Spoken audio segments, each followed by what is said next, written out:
That's why I'm here. It's ethically and morally wrong.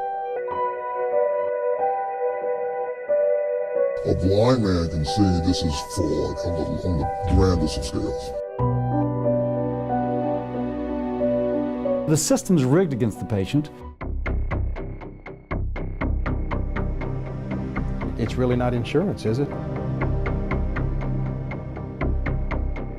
Well, all this is money. They're robbing all the consumers. I would call it profiteering and greed. They don't want you telling the truth. Correct.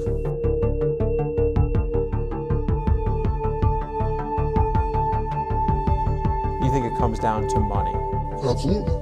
No, all this is money. This has nothing to do with consumer health or anything else. It has everything to do about money.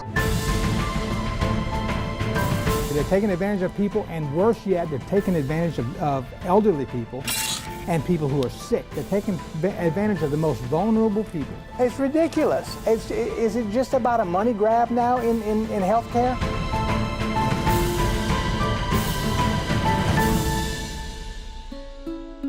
Hammond, Louisiana is stuck between New Orleans and Baton Rouge, 45 minutes in each direction from the state's two most populated cities.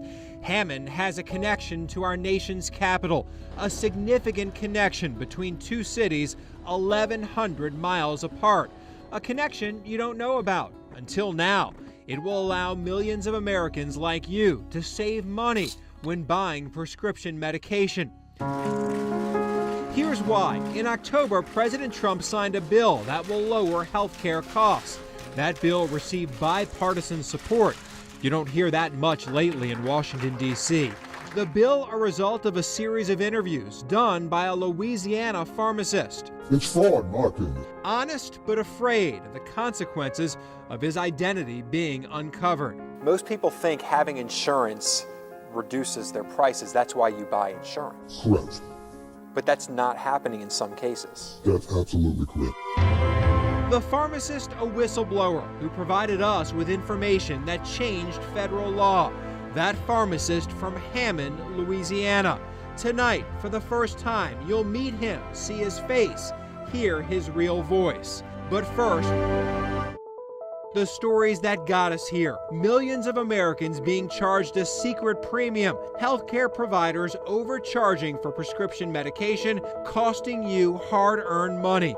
A scheme we labeled a U-Pay. When you go to the pharmacy, your insurance plan typically has a rather simple payment structure. Your insurer picks up some of the cost, you cover the rest.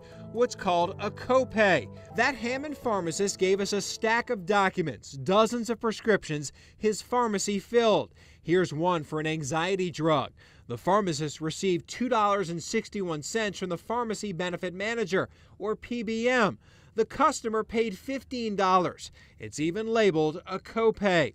The PBM then told the pharmacist to send the leftover money back to them, $12.39. So the PBM and insurance company didn't contribute anything to the purchase. That copay became a U-Pay, and the PBM essentially charged the customer a hidden, secret premium. They don't want you telling the truth. Correct. Why?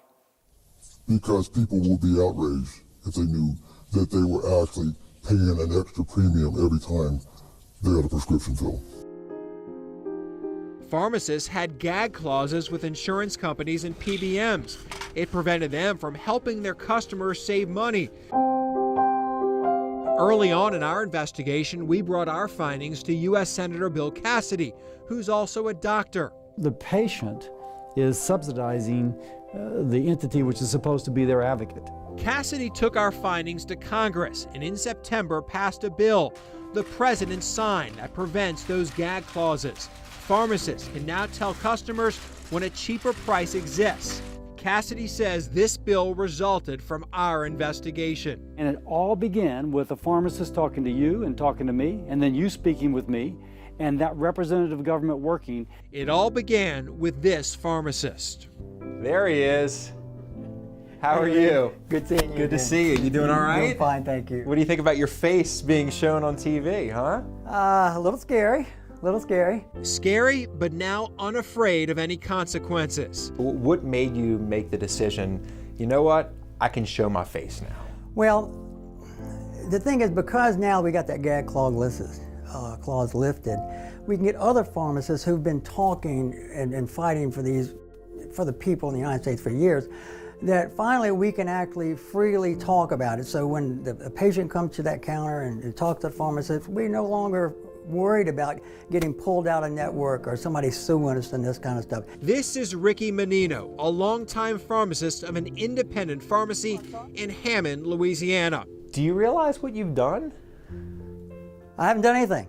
He's modest, but it's a fact. The owner of this pharmacy helped change a federal law, help Democrats and Republicans come together. From a pharmacist's point of view across the country, how big a deal is this? It's incredibly huge. It's incredibly huge that finally someone like yourself has taken this issue and put it out on a stage that no one can ignore. This will save money.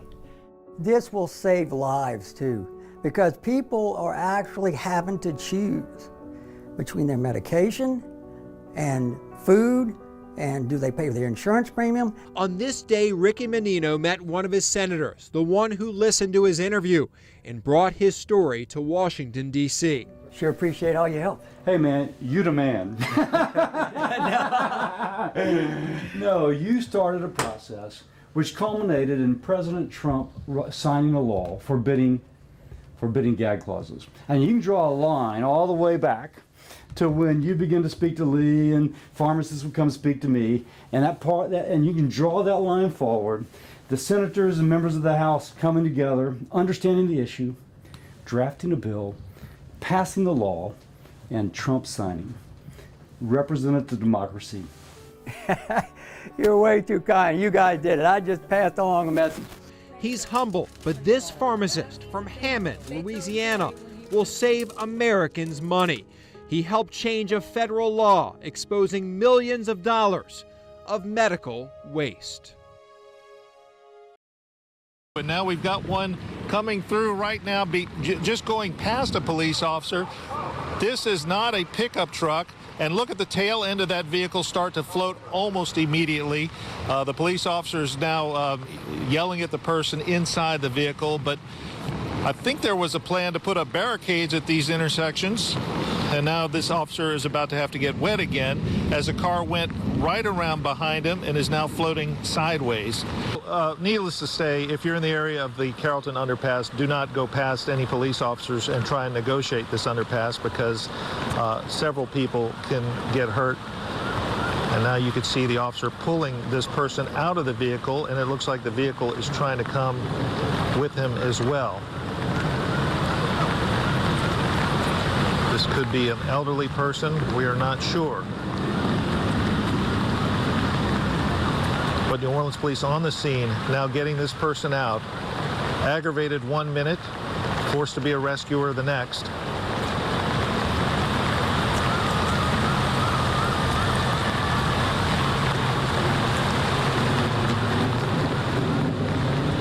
And here we go. New Orleans police on the spot, conducting a rescue at the Carrollton underpass. Forget about the car. Make sure the people inside are safe. And that's exactly what's happening here. It looks like that could be an elderly person. I am not sure. And we are going to go over and try and talk to these people.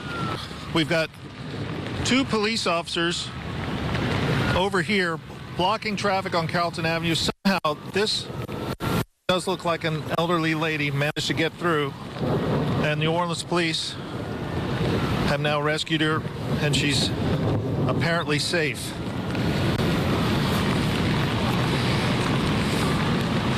We're going to try and talk to her.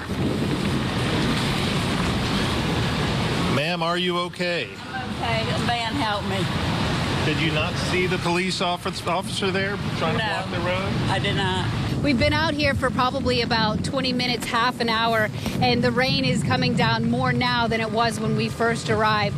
Unfortunately, showing no signs of stopping, with lots of thunder and lightning. Here's another car coming through here, obviously going a lot slower, but you can see the water going into that building, and you can imagine when it's a bigger truck just how much water is pushed into that building. For about 30 minutes, my buddy Mitch and I were parasailing my tent as the wind came off the bayou and wiped out the first line of tents, which blew most of them into the second line of tents. But the guys on the inside are a little bit more spared. Well, we see merchandise all over the place here, and probably a lot of money worth. I predict most of these people are going to have to take these hits personally. We just did this. It was last August. We flooded. There's a water line on our wall where it came in. So, but whenever we have a hard rain, this happens, and people don't want to slow down. And I'm actually looking at your newscast right now, watching this officer walk through that water. And, this is what we're here to do. But we don't want to do that if we don't have to. If everybody would just be cautious, not to take those chances and drive through the water, because you never know how deep it is, and then it prompts us to have to do a rescue mission. This officer, Chief, should be, look at what he did going in there in the water and then pulling this woman out of the car and carrying her back to safety. He definitely should be commended for his work today, though. Absolutely. I'm watching it right now on your channel right now. It's very heroic. I'm extremely proud. I was holding on to the vehicle so the vehicle wouldn't move, but it still was moving, but I was able to grab her and pull her out. Her leg got caught into the steering wheel, but we made it out. Are you trained for this? No, because I do not know how to swim. Tonight in a television exclusive, allegations of church sex abuse at Jesuit High School. Yeah, you'll hear from a man who says he was raped on the school's campus, then given nearly a $500,000 settlement to keep quiet. Kimberly Kerr traveled to Texas to sit down with the alleged victim. Richard Winman says he was only 12 years old when it started. He lived near Jesuit High School at the time, where he and other neighborhood children loved playing on the school's basketball court. Winman wasn't a Jesuit student, but he says Pete Modica, a janitor at the school, would bring him on campus often. That's where he says Modica raped him. It started out with oral sex, just Pete Modica, and it graduated to sodomy. I was sodomized. One time it was in a chapel at Jesuit High School, and one of the teachers came in and discovered me and Pete Modica when he was performing oral sex on me. And I thought it was over. I thought a responsible adult had discovered us. And he yelled, he said, "Pete, God damn it," is what he said. But he never said anything. In a separate incident, Winman says priest and theology teacher Cornelius Neal Carr also walked in on the sexual abuse. Later on, when it graduated to sodomy, Father Cornelius Carr came into Pete's office and discovered us. And I thought, wow, the priest knows now it's going to end. And he took his hand and put it on my back and said, "Relax." And then he masturbated while Pete was sodomizing me. Fox 8 typically doesn't identify sexual assault victims, and at the time of this interview, we chose not to identify Winman. But he has agreed to allow us to report his name and show his face. We've also obtained what appears to be a draft settlement agreement faxed to Jesuit High School in November 2012. It lays out a confidential settlement between Winman and Jesuit High regarding the alleged sexual abuse, where Winman would be paid $450,000. Attorney Roger Stetter has litigated nearly 80 cases against the Archdiocese of New Orleans. Last week, Stetter landed a $500,000 settlement from the Archdiocese for a man who said teacher and deacon George Brignac raped and sexually abused him at Holy Rosary Church, a man Fox 8 is not identifying. I was an altar boy, and the church, in their infinite wisdom, decided to make him head of the altar boys. The victim says Brignac raped and abused him at church, in his car, and at his home across the street from the church. He raped me many different occasions, in different places. As a child, I felt guilty, I felt scared, I felt intimidated, and I didn't express to anybody what was going on. After the Archdiocese of New Orleans paid out a $500,000 abuse settlement this month, George Brignac maintains he's done nothing wrong. Rob Masson has the exclusive story. Mr. Brignac? A former altar boy accused George Brignac of raping him when the boy was just 8 years old. Now the former deacon and teacher answers our questions about the Archdiocese's settlement with the victim. Do you think the church should have paid that out? I can't say that for the Archbishop. I'm not in his mind. Do you make any apologies to the boys who claim you abused them, sir? I've always been apologetic to anything I did wrong, if I did anything wrong. What we look for are credible allegations. And what we're dealing with now with Mr. Brignac is a credible allegation. Did you molest any boys, sir? No. The Archdiocese of New Orleans identified 57 people. Yeah, we got in touch with 2 on the list to get their reaction. As Amanda Roberts reports, one former priest says he regrets his actions. Of the 57 clergy members identified on the Archbishop's list, 14 are still living. When reached for comment,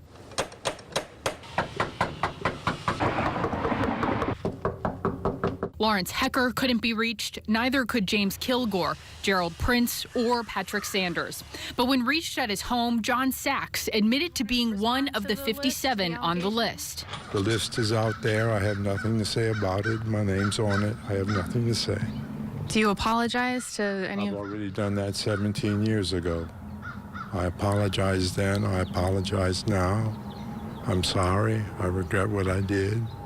The name is correct. It's on the list. I'm sorry.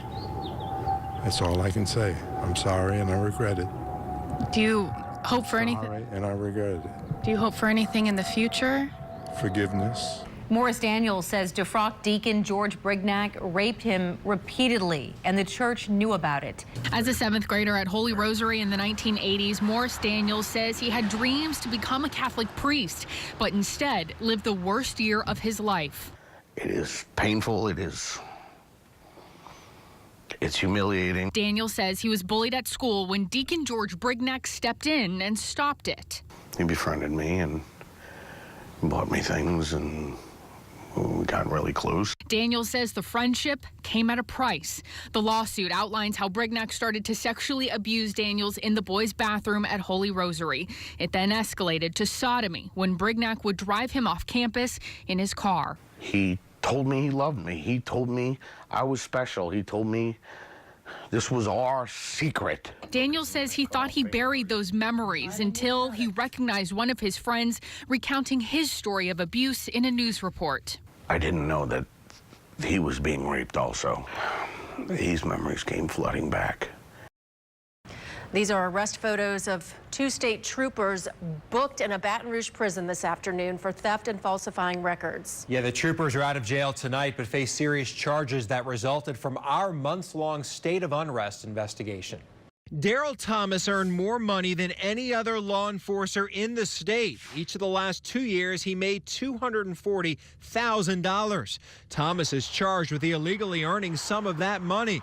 The East Baton Rouge Parish District Attorney charged him with 2 counts of filing false public records and 1 count of felony theft greater than $15,000.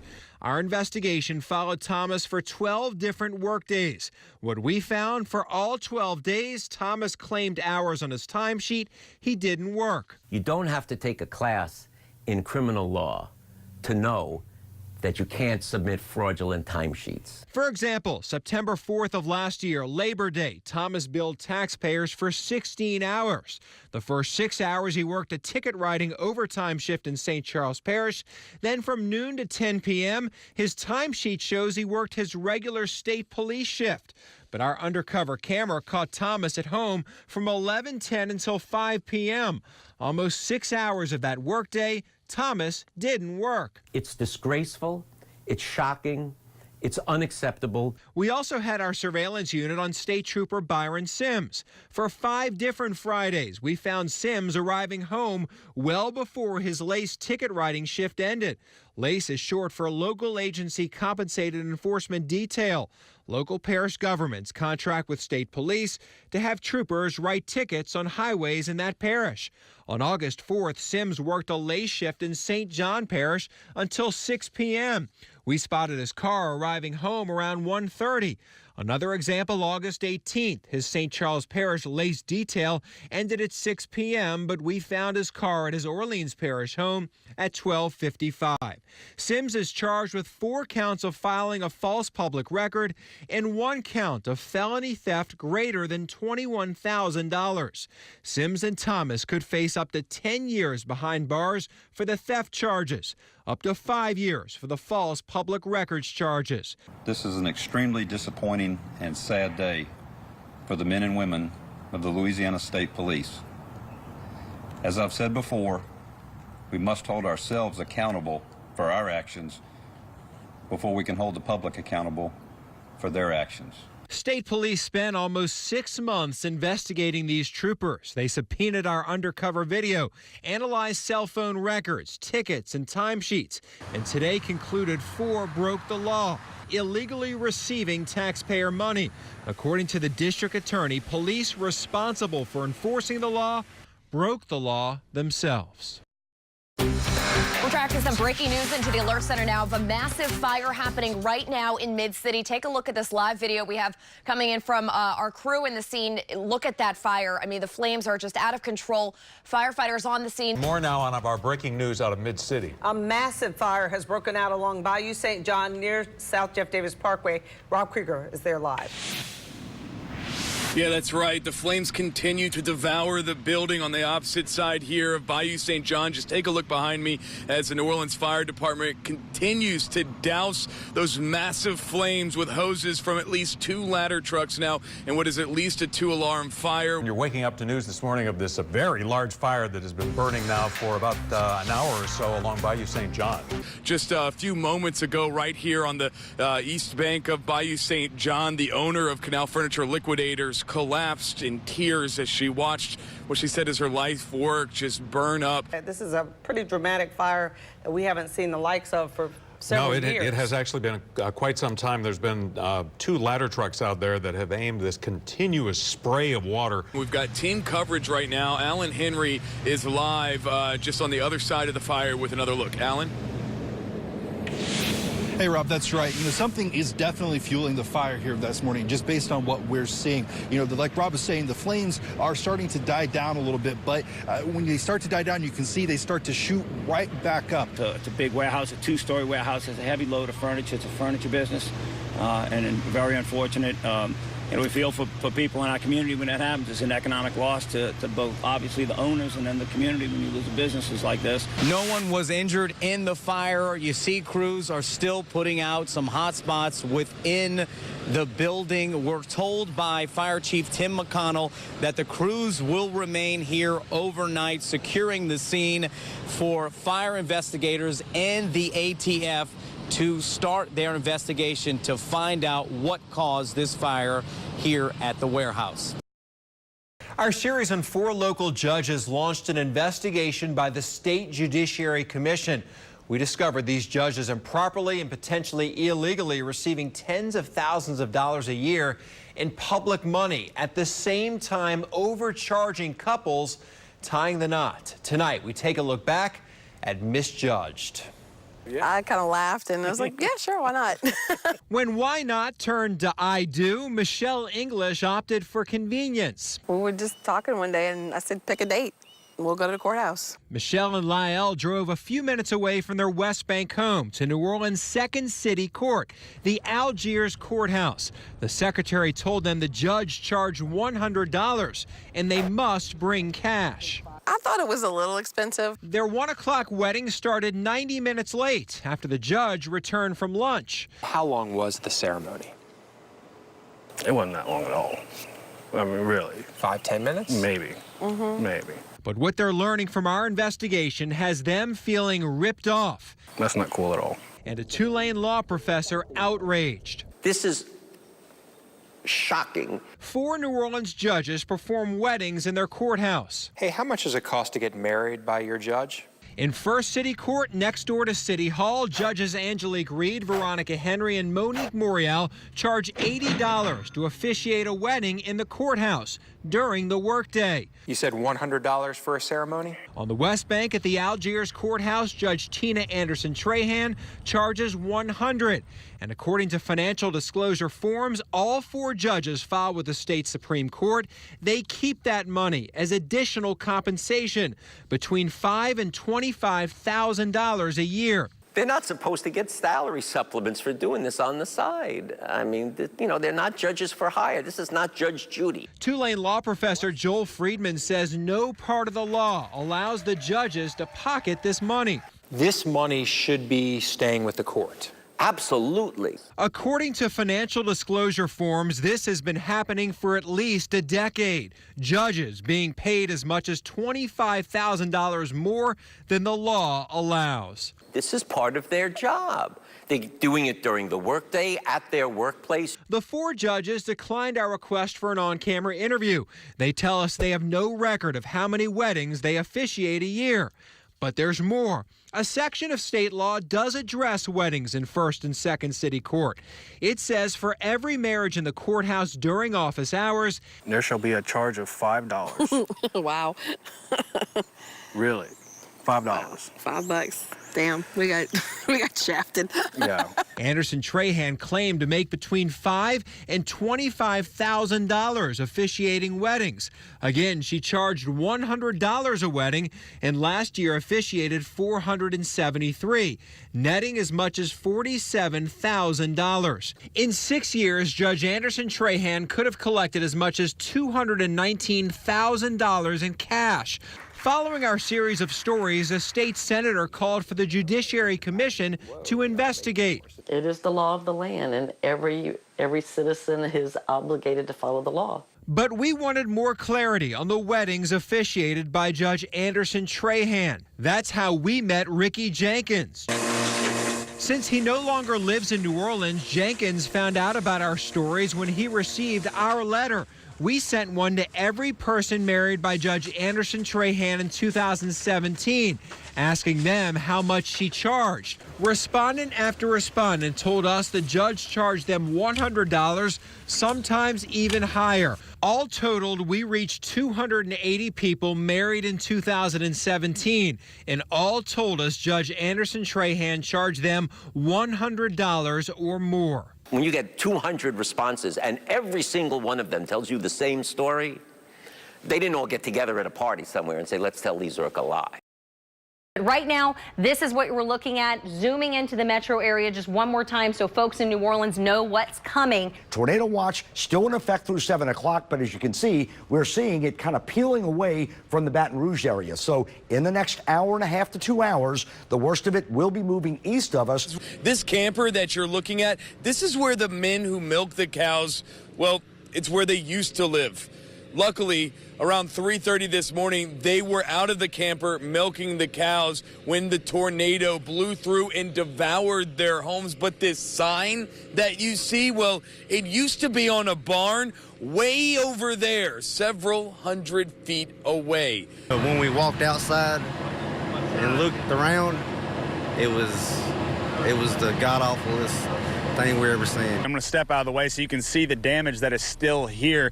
And there's a couple of guys in there right now rummaging through what they can salvage. And one of those guys you see there is G.W. King. I spoke with him a little bit ago. He's a minister here. The trailer homes in this camp are all run by a minister, a family of ministers, and they basically welcome in people who are in need, alcoholics, drug addicts, and the homeless. There were 2 men inside of that home when it did flip over earlier this morning. And GW says they've been trying to get in touch with them at the hospital, and hopefully they're okay. We also spoke with Stanley Green. He was here whenever that tornado touched down and came through this area. They're okay. It turned over on them. Leonard Rochelle, he's like 81, and the minister's brother James Wilbanks, and they said that they both walked out and he's bleeding. I think Mr. Leonard has a broke arm. While some tornadoes have already been confirmed, it could take days for investigators to get a clear understanding of the severity of today's tornado outbreak. Some of the worst damage can be found on the North Shore, where structures have been torn apart. Rob Masson joins us and shows us some of the damage in Washington Parish. It was a morning the Lott family will never forget. Well, I was running behind him, and he was saying, oh my God, what is going on? They heard their phone alarms go off, then 3 minutes later, a sound unlike any other. It sounded like it was hailing. Things were hitting the house. And then all of a sudden I started hearing breaking glass. Robbie and Rita Lott rushed to the living room where their 9-year-old son Will was sleeping. They got on top of him as the roof over his head blew away. He fell asleep on the sofa. A lot of times he does that, and we'll just leave him there. And, you know, when I heard everybody says it sounds like a freight train, and that's exactly, maybe 100 freight trains, but, that woke me up, and I just ran in there and dove on top of him. Fox 8 takes a closer look at low bonds in New Orleans, bonds that some say put potentially dangerous people back on the street. Natasha Rodman explores the city initiative behind the low bonds. When a burglar fell through the roof of an occupied Airbnb and escaped, NOPD officers took it very seriously. Police say DNA from a random lighter found on the scene pointed them to 50-year-old Karsten Oliver. When police found him, Oliver started running. They chased him over a fence and eventually under a house where they had to talk him into coming out. He ended up here in magistrate court. Despite having 4 prior felony and 5 misdemeanor convictions, Commissioner Albert Thibodeau gave Oliver a $100 bond. I think that public safety is being ignored. The Orleans DA's office immediately stepped in to increase Oliver's bond, but it was too late. He was already out. Magistrate Judge Harry Cantrell issued a warrant for his arrest and raised the bond to $2,500. Low bonds or no bonds at all are becoming common in magistrate court, even when the defendant is accused of a serious crime. An aggravated assault suspect, his bond, $1. A home invasion arrest, the bond, $150. Distribution of cocaine suspect, a $250 bond. Bail is being set at levels that are less than what it costs to pay for a speeding ticket. The city, though, is behind the initiative. Its ultimate goal? Reduce the jail population. Low bonds are allowing suspected criminals to bond out in a matter of days. And in some cases, a third party, known as the Freedom Fund, picks up the tab. We've bonded out just over 200 individuals, fellow New Orleanians. The New Orleans Freedom Fund is an organization that bonds people out of jail with donated money. This isn't just a civic endeavor, that some of the decisions that they make may affect people's lives. Freedom Fund member Jennifer Schnidman says the majority of the people the fund bonds out return for future court dates. But they refuse to share that data with Fox 8. When police arrested Daquan Ayers for distribution of marijuana and the Freedom Fund bonded him out, Ayers failed to show up in court twice. Police rearrested him after officers say he beat and robbed a tourist in the French Quarter. For more than a year, the Fox 8 defenders have investigated dangerous blighted pools across New Orleans. Since then, one pool's been drained and covered in Lakeview, a second pool drained and cleaned in Gentilly, a third pool in New Orleans East drained and filled with sand, along with a fourth pool in Venetian Isles drained and filled with sand. And the city council passed a new law that narrowly targets the most dangerous pools in New Orleans. Documented proof a state senator may be breaking the law. It's infuriating. We gathered pictures, video, documents covering 122 days. These are public funds, Lee. Each one of those days, experts say this longtime lawmaker pocketed public money he didn't deserve. That's fraud. Wesley Bishop serves New Orleans East in his part-time job as state senator. His salary, $32,000 a year. Bishop works full-time at Southern University of New Orleans, or SUNO, a taxpayer-funded college. He's vice chancellor of academic affairs. His salary there, $85,000. The jobs are separate, so when Bishop fulfills his legislative duties, he must take time off from his other job at SUNO. This is not an insignificant thing. Our investigation found for 79 days this year, Bishop called in sick at SUNO. That's better than a third of the year. That's a problem because Bishop wasn't sick. We have that documented proof. All 79 days when he called in sick, he spent the day at the state capitol in his part-time job as state senator. Fine. Then you stay home. You don't then go out to other functions and do the job. That's not what sick leave is. Bishop's SUNO timesheets clearly show day after day he marked sick leave, meaning SUNO paid him for being ill, even though he worked and earned his additional legislative salary. Here's his timesheet for April 3rd. Bishop used 8 hours of sick leave. You've mentioned we want to make sure we get it right the first time. What's wrong about it right now? But here's Bishop on April 3rd in a Judiciary Committee meeting in the state capitol. April 23rd, there's Bishop on Facebook posing for a picture in Baton Rouge, even though he called in sick at SUNO. In fact, Bishop's sick time included 11 straight work weeks. All of April, all of May, Bishop doesn't appear to work one day at SUNO. If you're calling in sick, but you're not sick, it's fraud. For these stories, we reviewed 4 years of Bishop's payroll records. All totaled, SUNO may have overpaid Bishop nearly $50,000. Tracking down Bishop proved to be difficult. We emailed him repeatedly, but he'd never agree to an on-camera interview. Hey, how are you doing? Is Senator Bishop in? So we went to Bishop's SUNO office, hoping to find the senator. Senator Bishop's going to come in here? Yes. Okay, thank you. After 30 minutes of waiting in the hall, an employee brought us into a conference room. A short time later, Bishop opened the door. How do you take time off at SUNO when you have to be in the legislature? Usually I take leave. What kind of leave? Annual leave. And I take earned leave. Okay, you've taken sick leave too. I've taken earned leave and I've taken sick leave. Sick leave. How do you justify taking sick leave for your time in the legislature? Let me do this. I don't know what you actually have there. You spoke to me, you asked me about it. I tell you I'd be happy to respond to it. If you give me the documentation, I can actually see it. You're asking me to recall something in a 30-second soundbite over the last 7 years I've actually been there. Give me a second to see exactly what it is, what dates that you're talking about, and I can answer your question. Okay, it's pretty, you took sick leave for the legislature. How do you justify taking sick leave? Because, Lee, I'm going to say this one more time. It may not be the answer that you want, but it's the answer that I have for you. I like to see the documentation that you actually have. Let's go. Let's show it to you. Fine. Okay. That's perfect. Is that mine app? Huh? Is that mine app? Here. This is yours, and here's just for a week in May, sick leave. I mean, you put in for it. Why do you need to review it? Let me do this. I can't answer you in a 30-second soundbite. Bishop reiterated he wanted to see the documentation we had, including his timesheets, which records show Bishop himself submitted. Why wouldn't you schedule an on-camera interview? Why won't you give me the question so I can answer? We'll give you the documents. I'm happy to say that's not yours. I'll email the documents to you. Lee, when you give that to me, I'll come back and meet with you. I'll be happy to meet with you. You're going to do another on-camera interview Thank you. with us. Give me the documentation. You will do an on-camera interview with us tomorrow. Give me the documentation. Once I've had a chance to see the documentation, I'll respond. Thank you, Lee.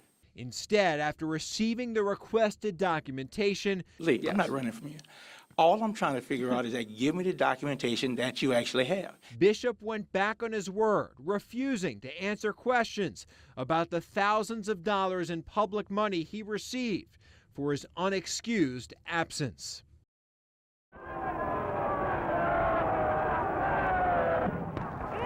November 16th, 1960. Angry white protesters chant outside New Orleans City Hall. Mobs resisting integration. 2 days after 3 black girls walked into a white New Orleans school for the first time, court-ordered integration. And they protested every day? Every day. For how long? Oh, Lord, I can't even tell you how long. It lasted a while. Leona Tate was one of 3 girls chosen to integrate McDonough 19 on November 14, 1960, 6 years after the Supreme Court ruled racially segregated schools unconstitutional. Driven by United States Marshals. This rare footage of that day shows Leona Tate, Tessie Prevost, and Gail Etienne on their emotionally charged first day of school. No violence, but plenty of vocal abuse from segregationist spectators outside. Negro spectators applauding. The federal marshals made sure no harm came to the children or their parents as they entered and left school. When we got out of the car, my daddy told me, he said, give me your hand and look straight ahead. When we turned this corner, there was a mass of people out here. And it didn't stand out to me that all these people were white. You know, the color just didn't stand out to me. And it did stand out to me that they were shouting ugly things. It just sounded like a crowd, a noise that you hear at a parade. Fox 8 News is New Orleans' most watched late news. Fox 8 Local First starts now. I'm sorry. That's all I can say. I'm sorry and I regret it. The Archbishop releases a list of clergy members he says are credibly accused of sex abuse. How some on the list are responding. Good evening, I'm Lee Zurich. And I'm Shelley Brown. The Archdiocese of New Orleans identified 57 people. We got in touch with 2 on the list to get their reaction. As Amanda Roberts reports, one former priest says he regrets his actions. Of the 57 clergy members identified on the Archbishop's list, 14 are still living. When reached for comment,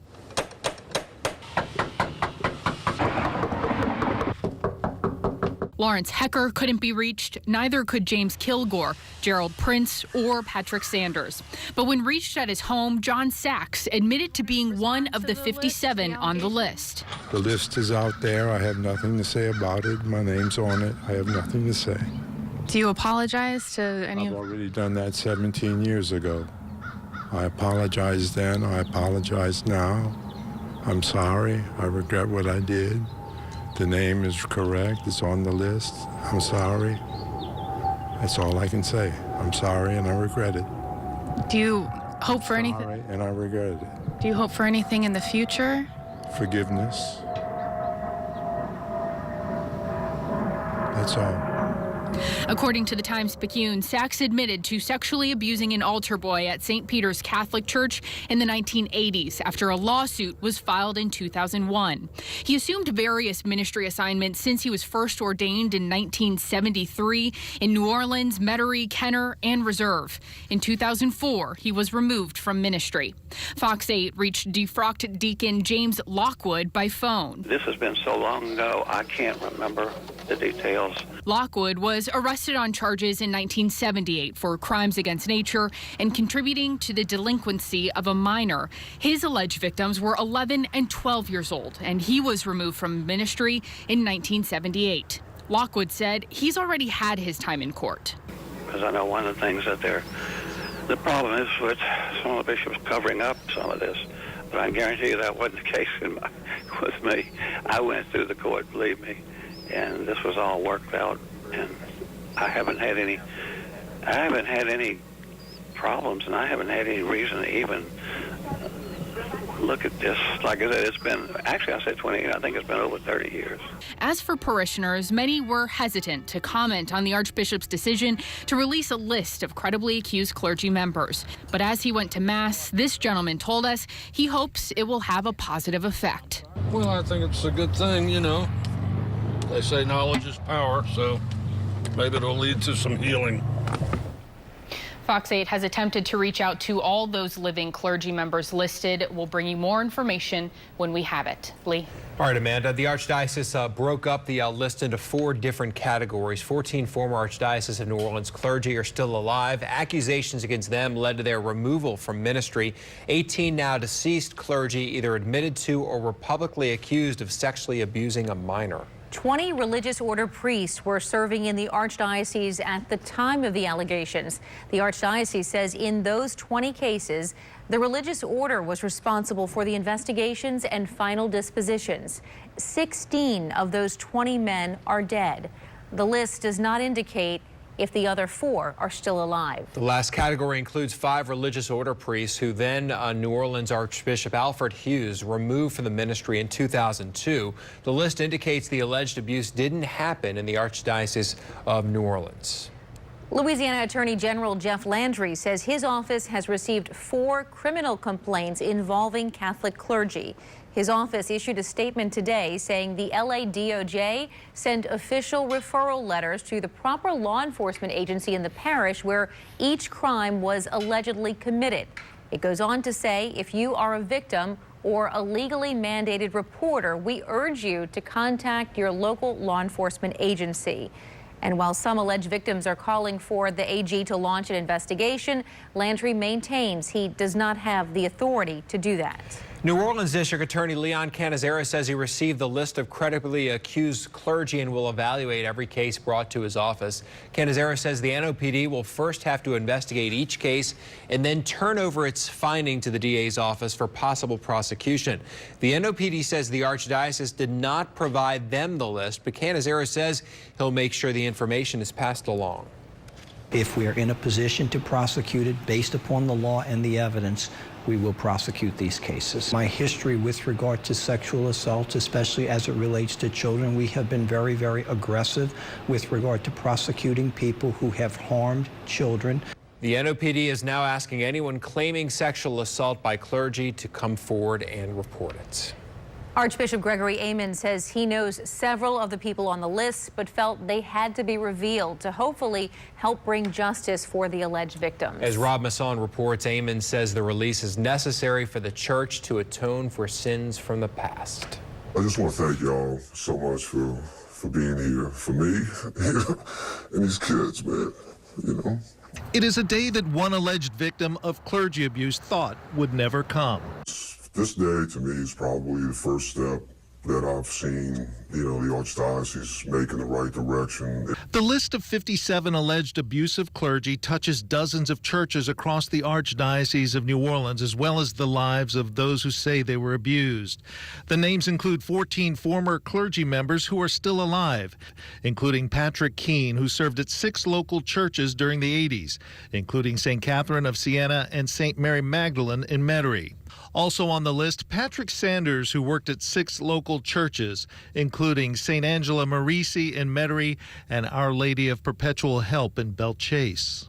Then there's former Deacon George Brignac, who served at St. Mary Magdalene until May of this year, even after the Archdiocese paid out a reported $500,000 settlement on behalf of one victim. Did you molest any boys, sir? No. The Archdiocese has done nothing but put these sharks, and that's what I call them, into a pond of trout, where all they did was keep feeding them over and over and over again. You know, and then they were, you know, putting these people, again, at a different school and trying to ship kids around to different schools to get away from this one and that one. And they destroyed a lot of us.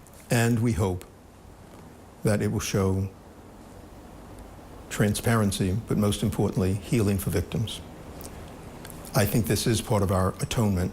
The list includes 36 dead clergy members, including Dino Chanel, who was tried in the 80s for abuse after serving at St. Rita's in New Orleans.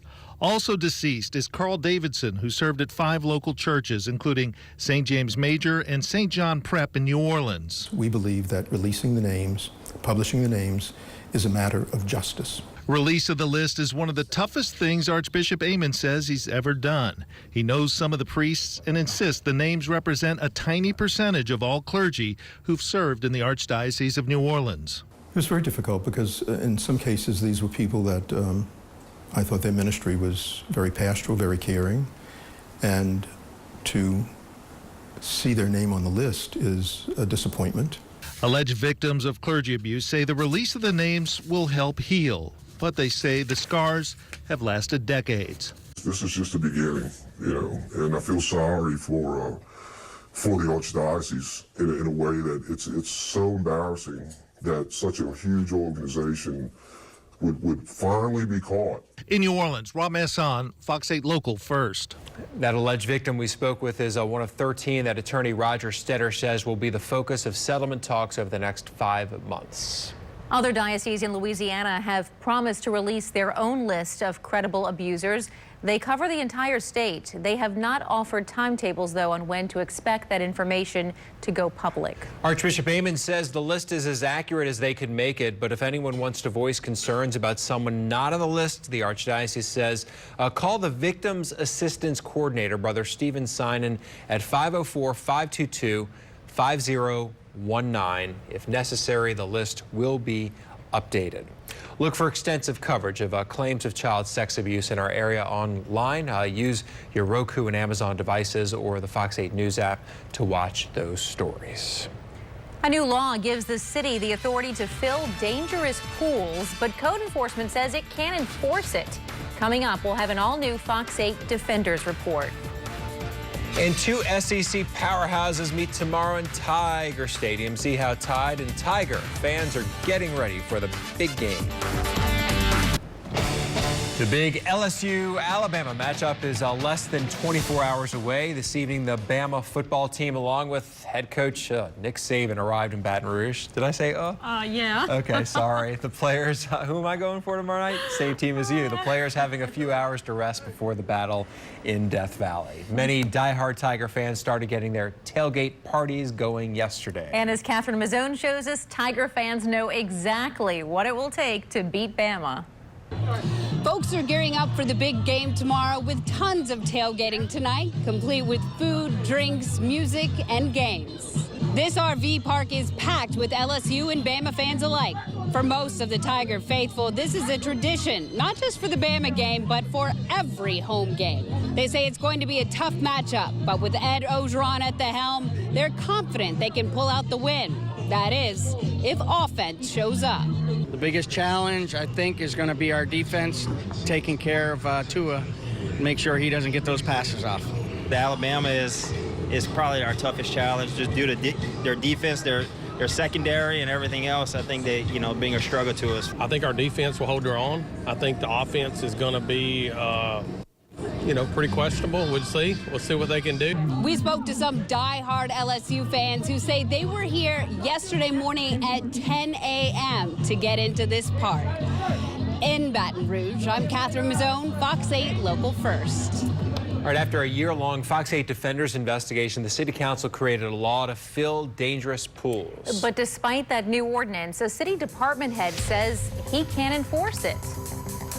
In October, workers drained this longtime blighted Lakeview pool. They cleaned it and built a wooden deck on top of it. That would be the truth and nothing but the truth.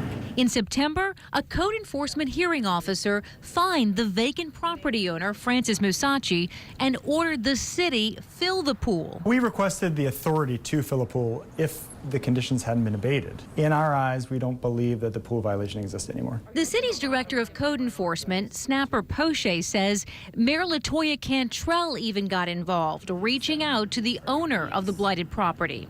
If the city considers this an acceptable action, I can guarantee you that this wooden deck will sit there for years. Take in rainwater, develop all kinds of bacteria and mold underneath, become a luxurious habitat to even more rodents than we already deal with. Bridget Starr's still concerned because she's lived next door to the blighted pool for years. Her concerns laid out in a series of Fox 8 Defenders reports since last November. The homeowner has rights, and we respect that, but we should not have to live next to that disgusting pool, period. We've shown you the Vicksburg Street pool and tracked its history through code enforcement. We have probably put more effort into pursuing this property than likely any property in the history of code enforcement. Yet, neighbors long complained the years of hearings and fines hasn't worked in this case. In the past, neighbors say the owner paid thousands of dollars in fines on the day of a sheriff's sale. So the city got paid, the homeowner got to keep her home, but before now, the violation still existed. And the neighbors had to start all over again, right back to square one, forced to call the city's 311 line and open a new case. Clearly, fines alone don't work. It is the fine plus the abatement that has to happen. In July, Councilmember Joe Giarrusso vowed to tighten code enforcement rules and brought the issue before the council's Governmental Affairs Committee and eventually the full council. It's the furthest we've come in 11 years in this process. The pool and crumbling brick wall around it with this gaping hole captured attention. If a child does walk through and dies, is that then an emergency situation? After the child is dead, then do we have the ability to go in and fill up the pool? However, city code enforcement officials told council members the city attorney's opinion is that conditions around the pool then didn't constitute an emergency. The party that would be injured by this particular hazard would have to go onto the person's private property to even interact with the hazard. Therefore, it's a bit different than what we use as an imminent danger of collapse, where you as a pedestrian can be on a public right-of-way and a building falls upon you. Council President Jason Williams called that a terrible analogy. As a lawyer, I respect all the laws that exist on property rights, but at no point in time should property rights ever trump human life. Ultimately, Giarrusso proposed an amendment to the city code, clarifying what constitutes an emergency when it comes to unsafe pools. 7 yeas, no nays, the ordinance passes unanimously. It says any pool that fails to comply with the fencing and filtration requirements shall be deemed to be an emergency to the health, safety, and welfare of the public, permitting immediate remediation of the pool to prevent injury. The city may enter upon the premises or lot to immediately fill in any pool found to be in non-compliance. If we prevent the death of one child, this ordinance is completely worth it. Just last week, on October 23rd, Mayor Cantrell approved the ordinance. However, when I sat down with the head of code enforcement this week, he had this to say. We could not ignore the constitutional requirement to notice the property owners. That requirement still exists. The United States Constitution did not change. So based upon our interpretation of the new ordinance as well, we can't and will not unilaterally immediately call any unmaintained pool an emergency. The council adopted the ordinance, so there's no discretion over what constitutes an emergency when it comes to blighted pools. But I think it's really important that you understand that there is a question, right? In other words, the city council can't tell me to make every pool an emergency and ignore the Constitution, which is at a higher level than the city council. So I just think it's an incorrect interpretation of what the law is and what they're empowered to do. And the mayor signed what it is. So it's become the law. Now, if a judge says something differently, well, that's for the judicial branch to determine. We found a New Orleans East pool that fits the definition of an emergency based on the new law. From the street right here, this vacant lot is so overgrown, the weeds in many cases taller than me, you can't really tell there's a dangerous pool on this lot. But from the air, it's clear there's an unsafe swimming pool here. Neighbors tell us it's been a vacant lot since Katrina, and that this sign warning people of the abandoned pool just went up, along with the barricades that now surround it. They just did that in the month of October. Early October. In October, we asked the city for a list of addresses of unsafe swimming pools. Next week, the Fox 8 Defenders will show you where those blighted pools are located and take a closer look at some of the worst offenders. Councilmember Giarrusso tells me the administration has assured him the new law is good. However, no one from the city has called me to say the code enforcement director's interpretation in our interview was incorrect. If you've got a consumer complaint, call the Fox 8 Defenders, staffed with volunteers from the National Council of Jewish Women, the NCJW, or you can fill out our online complaint form. Go to fox8live.com and describe your concern there. Great work. I know you're going to stay on that. Yeah, we have a couple more stories, and we're learning more. And not every pool is considered an emergency. Yeah. There are dozens of unmaintained pools, but only a select few actually meet that definition. All right, a tornado outbreak across the state leaves some places in pieces tonight. Coming up here from homeowners who had just seconds to escape the danger. So you know how I go, lose lips ain't shit, you know what I'm saying? I took a fall for already, And phoning a friend results in more charges for an inmate. Just ahead, the favor he asked and how he was busted. Straight off his trip to Israel, Governor John Bel Edwards headed to Washington Parish today, which bared the brunt of yesterday's severe storms and tornado outbreak. Yeah, no one was killed in the storms, but at least 2 people were injured. Many homes destroyed. The governor spoke with some home and farm owners who were just beginning the rebuilding process. They think things went from calm to chaotic in a matter of seconds. When I started to pull the door, the pressure almost didn't let me pull it on too. And I didn't even have time to get in the tub before it came over. When you consider the extent of the property damage and how many homes and trailers had trees that fell through them and so forth, not a single loss of life in the state of Louisiana, and we are very thankful for that. 3 parishes declared states of emergency: Washington, Concordia, and Rapides. A Japanese company is investing millions of dollars in Jefferson Parish. Parish officials and other area leaders broke ground on a new $70 million plant in the Avondale community. The Fuji Vegetable Oil Company plans to build a food processing, storage, and distribution complex along Highway 90 near the old Avondale shipyard site. We finally landed here in Jefferson Parish, and I have to say, I can't be happier. And we're very, very excited about this project. It's going to take us 1.5 years in construction once we get launched. They explored the whole, eastern seaboard and looking for a place to be, and they picked Jefferson Parish. The plant is expected to open in 2020 and have 39 permanent workers earning an average of $77,000 a year. The trick-or-treaters were looking for candy, but their chaperone appeared to want much more. When a doorbell camera caught her taking off a front porch ahead. And it's a pretty chilly night around here. We already have some spots close to the 40s out there. Get ready for that tomorrow morning, but things are going to be changing quickly. Another storm threat next week. Details on that right after this.